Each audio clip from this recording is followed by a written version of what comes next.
Employees of a federal facility are being told they'll be fired if they talk about conditions inside, but they are talking anyway and only to Local 12.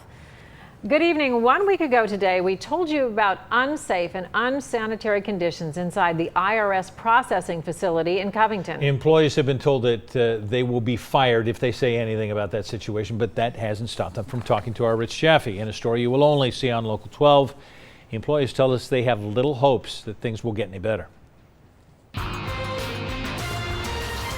When heavy rains hit the area 2 weeks ago, employees of the IRS processing facility in Covington say they believe raw sewage came blasting up through water fountains and floor drains. IRS and employee union leaders say it wasn't sewage but water from storm drains, and it was quickly cleaned up. But employees tell a different, much bigger story.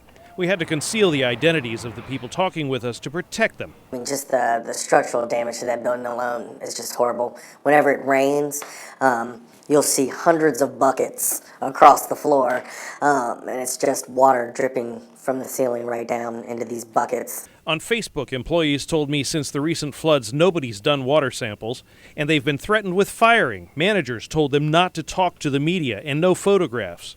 Another worker told us illnesses that popped up and complaints about the smell have been ignored. In a statement last week, an IRS spokesman told us once everything's dry, OSHA will be conducting air quality and mold tests. But employees say they've seen no testing, leaving workers wondering, what kind of water have I been drinking?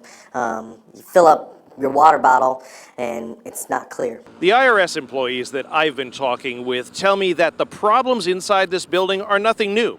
In fact, they say they have been going on for years and years. This woman worked in the building for more than a decade, even earning an award for service. When it would storm and the river would rise and the sewers would back up, and and then it would come up into the floors. It would come up on the floors and sit. It wasn't a protocol to get that stuff taken care of because we have numbers to meet. The building also has infestations of mice, roaches, bed bugs, and paper mites. Oh my God, they look like little itty-bitty miniature white pieces of paper floating, and they bite. As for the future, honestly, speaking with you, this is the closest I've felt to maybe something might get done about the conditions that we work in. This is as close as I've felt to that. In Covington, Rich Jaffe, Local 12 News. We reached out to an IRS spokesperson in Detroit twice today for an update on the conditions in that building. At this point, we haven't heard back from him. The head of the Treasury Employees Union, however, did call us. Rick Riley says, according to the IRS managers, there have been 4 companies in the building testing for mold and water.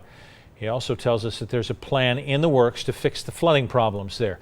The union has filed a grievance against the IRS for the working conditions, and Riley says he doesn't understand why it's taken so long.